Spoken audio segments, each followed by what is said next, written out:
กราบสบายดีเบิร์ดสู่ครูสู่คนที่เขามาเบิ่งมาชมสองของเฮาสำหรับตอนแรกวันนี้ของเฮาก็ขึ้นมาอยู่ทางไฮคือตอนนี้ก็ยืนอยู่กลางไฮเฮียบห้อยจุดประสงค์วันนี้ในแมนเฮาสิพาเมียขึ้นมานอนเทียงไฮอีกครั้งเพราะว่าหลายวันเฮาบ่ได้เข้าไฮเนาะมื้อนี้ฮากะเศร้าตกมือ4-5 วันที่แล้วนี่ฝนตกมืดมือเลยถ้ากะเช้ามื้อนี้ก็เลยหาโอกาสมานอน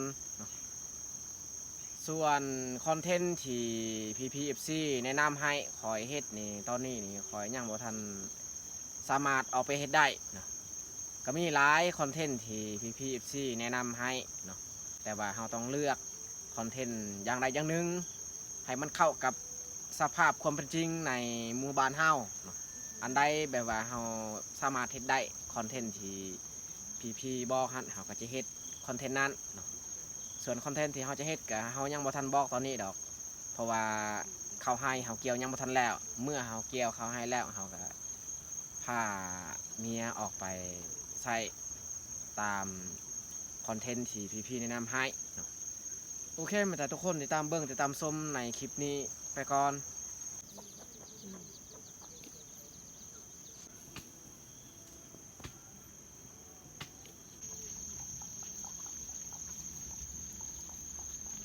เขามานอนคืนนี้นี่เขาผ้าลูกอดืดมานำก็คือเขาตั้งซื้อมันนี่แมนดอมซื้อเป็นภาษาเวียดไดบ่ฮู้ว่ามันยังมีอันนั้นมัดมาหรือบอเขามานอนครั้งก้อนนี่เต็มมาเบิ่งครั้งนี้แต่ว่ามือวานนี้แม่ก็ได้ขึ้นแล้วเขาถามแม่บางทีนี่แม่เพิ่นว่ามีแต่บ่หลาย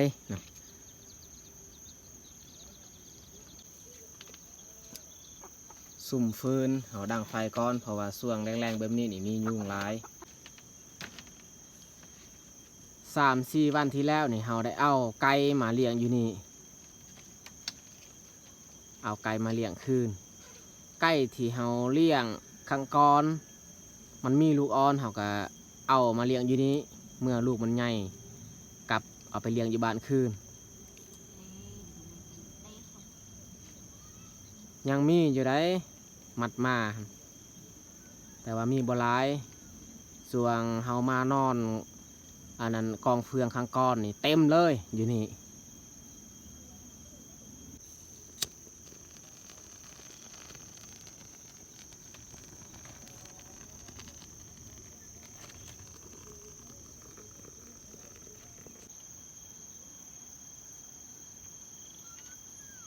อย่าขึ้น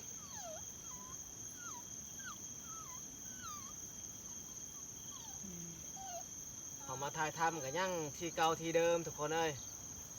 อดเอาไปก่อนเกี่ยวเขาให้แล้วจึงคอยสอกหาคอนเทนต์ใหม่ๆอีก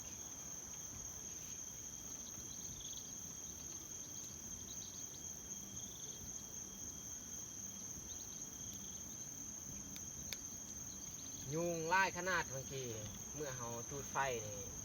แค่แน่มันหายไป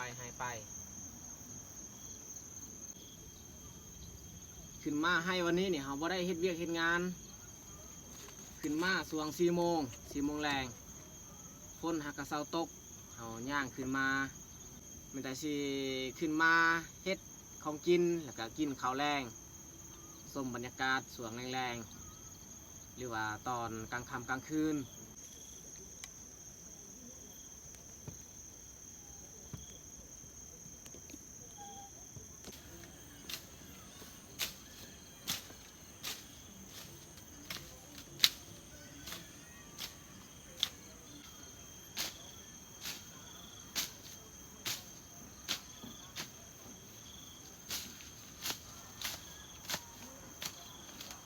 มาทางหญ้าบริเวณต้นกล้วยอันนี้เพราะว่ามันโหแห้ง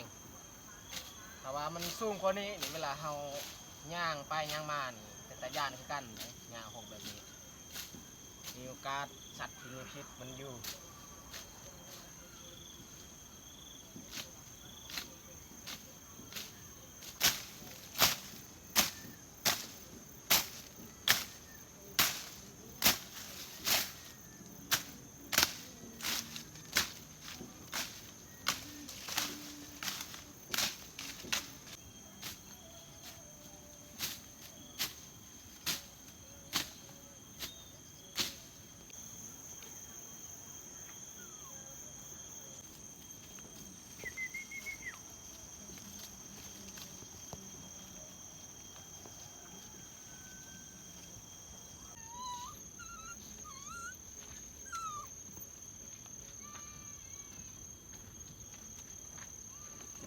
ดอมนี่ขึ้นมาอยู่นี่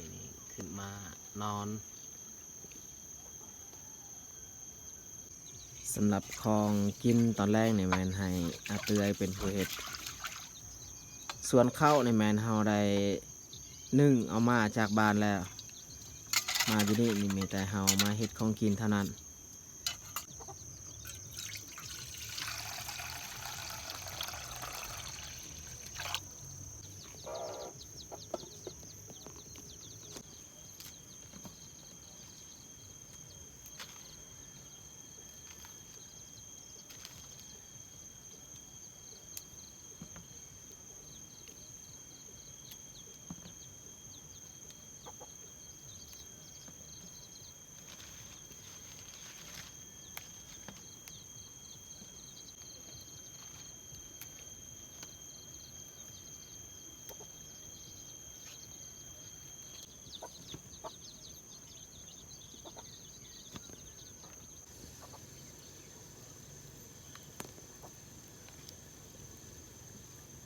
เอานั่งกับซีนมาจี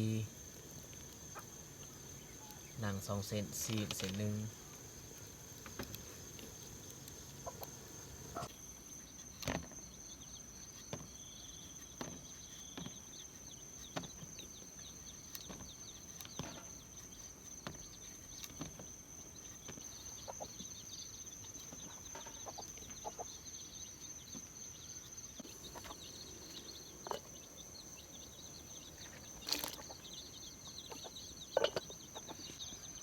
เขาจะเอาไก่เขาลกเลยเพราะว่า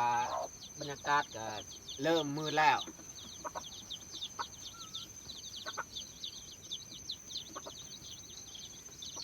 เอาเกลือไว้ใส่ลกให้มันเข้าไปแล้วก็เอาอัดประตู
ของกินที่อาเตยเพิ่นเฮ็ดก็สุกแล้วสิเอานั่งกับซีนมาปิ้งต่อเพราะว่าบางกี้นี่ไฟมันบ่ค่อยติดปานใดก็เลยเอาออก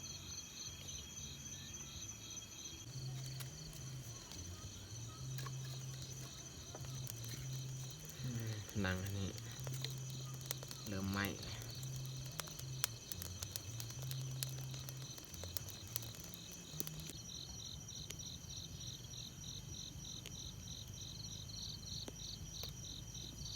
ซีนหมูปลาที่เฮาซื้อน้ำข้าเจ้าถ้าว่าเฮาบ่ได้ซื้อนี่เฮาหาบ่ได้เฮาก็หาเรื่องสัตว์ใหญ่ก็บ่ค่อยเก่งคันสิหาได้ก็แม้แต่หาปูหาปลานี่แหละแต่แนวนั้นลงห้วยไปนอนห้วยพอได้อยู่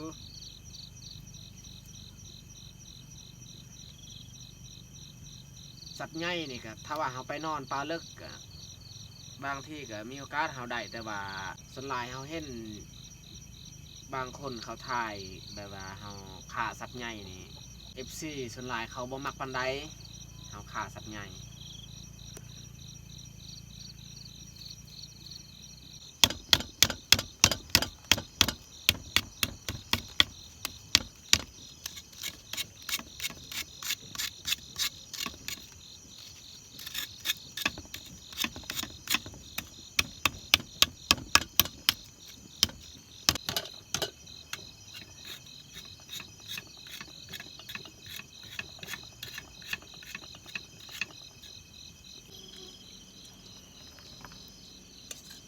ต้มแต่ผักซื้อๆบ่ได้ใส่ซีนนี่เฮาปิ้งเอาต้มผักแล้วก็จำแจวอันนี้นั่งเอาทุบเรียบร้อย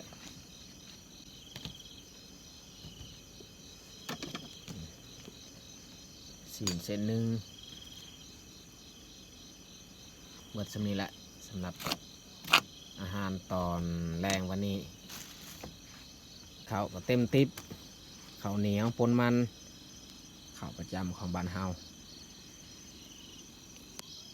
ตอนนี้กับพอดีเวลา7 โมงย่างเอาเฮ็ดอันของกินกันแล้วมาทุกคนมากินข้าวแรงน้ำกันส่วนดอมนี่จะน้อยเฮาเลี้ยงเฮากินข้าวแล้วจึงค่อยเลี้ยงอันนี้ก็ครั้งที่2ที่เฮาได้เอาดอมมาเที่ยงไฮ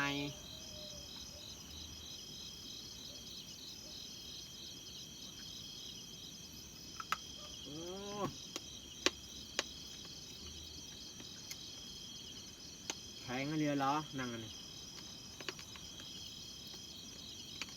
ต้นมันอุ่นกินได้อยู่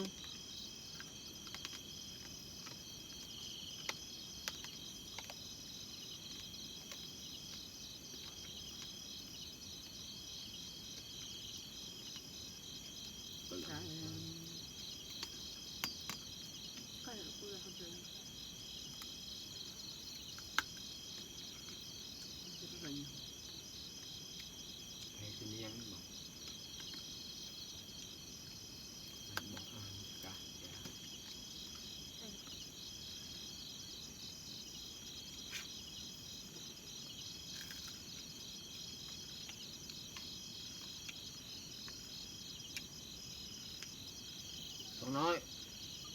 พาอยู่หันแหละ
ซีนนี่กินง่ายอยู่แต่ว่านั่งนี่แค่เรียนหรอ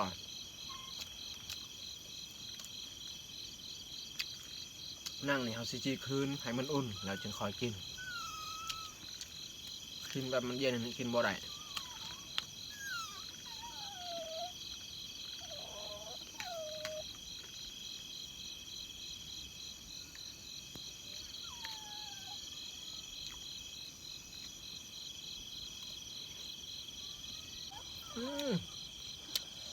ดอมนี่อยากข้าวแห้งเลย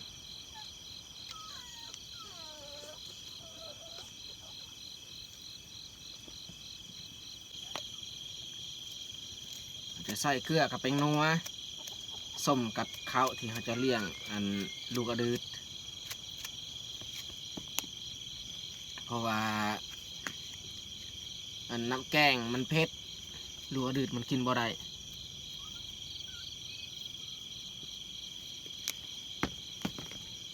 จะใส่น้ำถ้าว่าเราบ่ใส่กับน้ำนี่เวลามันกินมันคาในปาก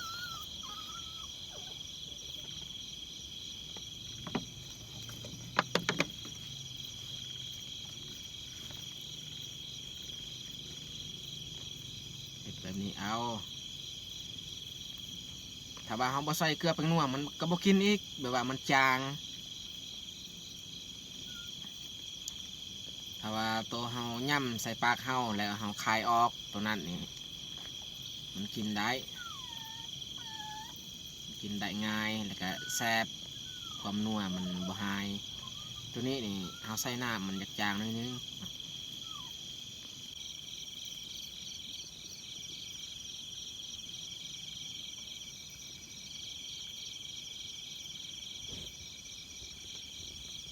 มันดีใจมันได้กิน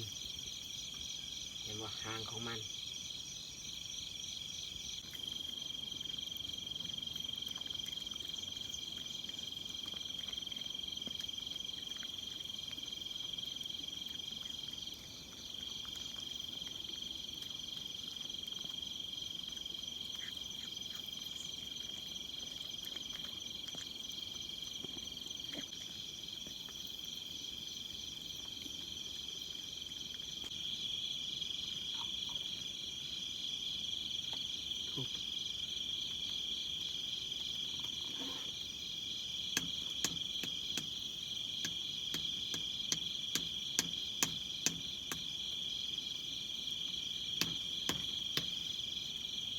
กินเขาแล้วนี่เขาจี้นั่งคืนเขากินตอนมันยังอุ่นจึงกินได้แต่ว่ามันเย็นนี่กินบ่ได้แข้งเรียนรอ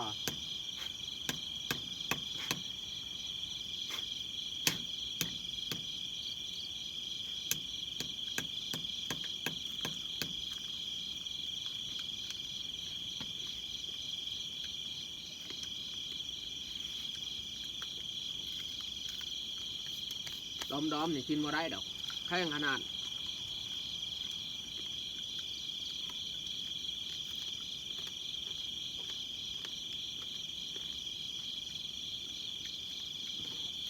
เขาต้องรีบกินถ้าว่าเขาปะดนมันเย็นก่อนถ้าว่ามันเย็นเขายำบ่ได้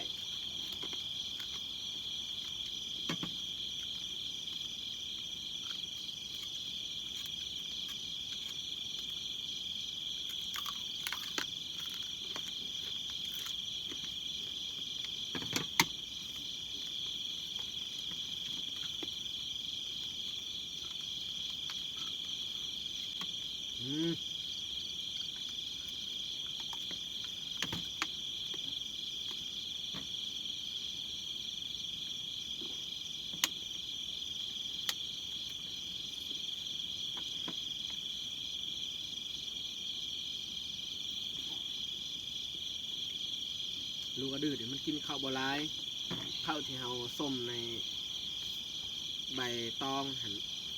มันเลียบ่เบิดสั่นเสียงดังมาแต่เสียงจิรอชิงลีด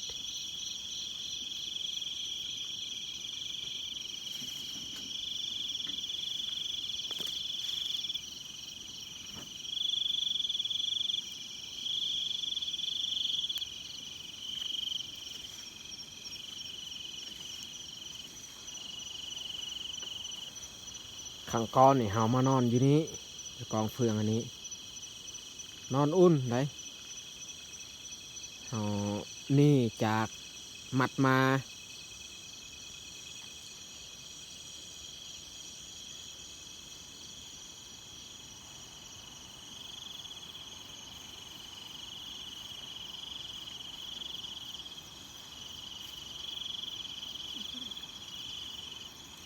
ถ้าว่าเฮาปะไว้กองเฟืองดนเวลาขึ้นมาเหยียบนี่ได้หนูมันออกมาจากกองเฟืองสมัยเฮายังน้อยเคยเห็นแบบนั้นจับหนูแบบมือเป่า2-3คนขึ้นมาเหยียบแต่นี้แบบกระโดดเหยียบมันยินเสียงเฮากระโดดเหมือนกับแลนนี่ก็มีคนถ่าอยู่ลุมอีกถ่าจับก็ได้ไล่ได้สมัยก่อนหนูยังร้าย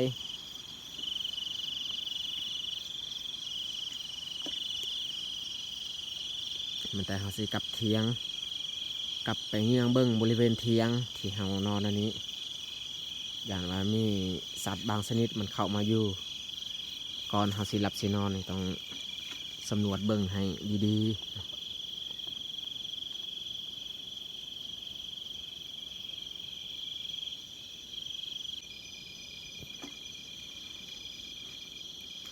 ดอมนี่สินอนไซ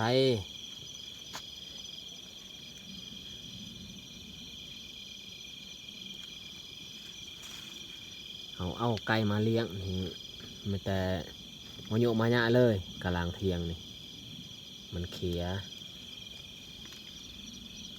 เพราะว่ามันบ่ค่อยได้ออกนอกปานใดถ้าว่าส่วงยังมีต้นข้าวมันออกนอกอันนี้บ่มีต้นข้าวส่วนใหญ่มันอยู่ในกลางเทียงโอ้แมงมุมนี่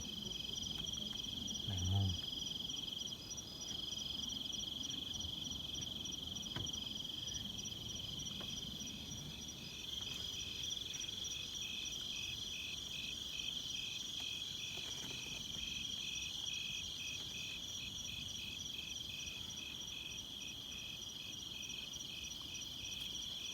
จากพานเสียดายเงินละเอาซื้อ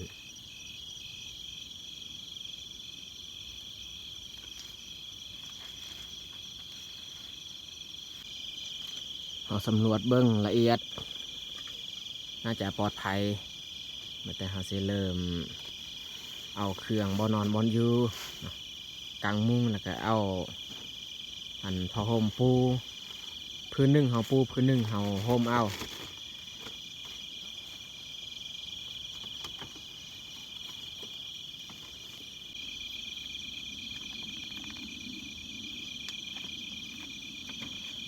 ให้เตื้อยเพิ่นจัดการเรื่องบอนอนบอนอยู่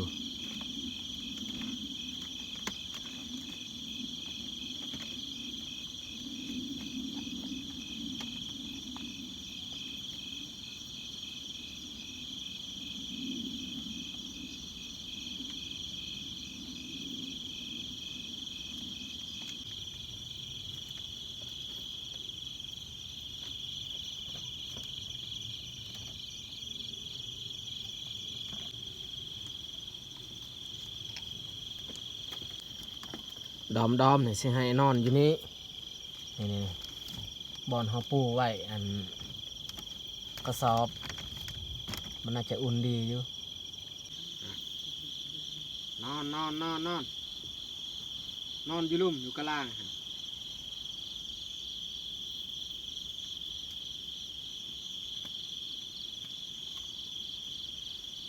เขาบอนอนบอนอยู่แล้วทุกคนเลย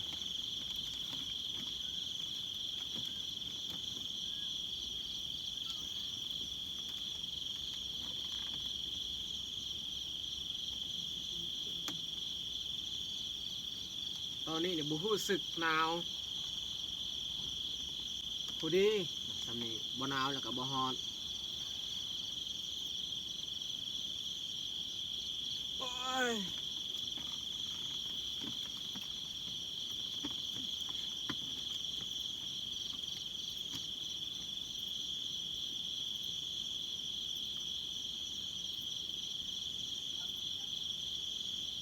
เฮ้ยอย่าขึ้น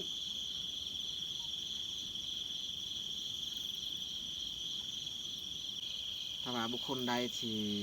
อยู่บ้านนอกเคยใส่ชีวิตแบบนี้แล้วก็กลับไปอยู่ในเมืองไปใส่ชีวิตในเมืองด้นถ้าว่าคิดฮอดก็สามารถเข้ามาเบิ่งคลิปของเฮานี่แหละถ้าว่าเฮาเทียบกับอยู่ประเทศไทยนี่คือเฮาใส่ชีวิตปัจจุบันนี้นี่น่าประมาณ60 ปี70 ปีที่แล้วหรือว่า100 ปีที่แล้วประมาณนั้นแหละความยุ่งยากลำบากคืออยู่บ้านเฮานี่จักวันใดสิเจริญคันฮอดเจริญคืออยู่ประเทศไทยนี่เฮาคือสิบ่ได้อยู่บนโลกใบนี้แล้ว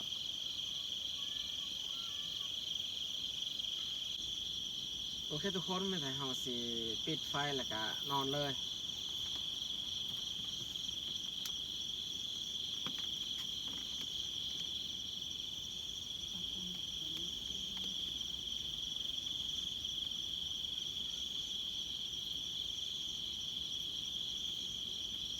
อากาศ ศผู้ดีนอนมวนนอนอุ่นนอนฟังเสียงจิรอจิงลีด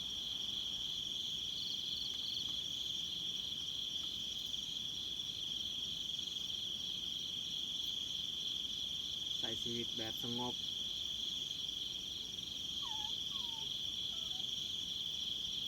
เขานอนอยู่เที่ยงแบบนี้นี่เขารู้สึกสงบดีเลยบ่ค่อยได้คิดเรื่องวุ่นวายปานใดคันเฮายังอยู่บ้านก็มีบางครั้งก็อยากสับสนวุ่นวายคือกันในคนค่อนข้างหลายแน่คันอยู่ในเมืองนี่แห้งคักแล้วแหละคนหลาย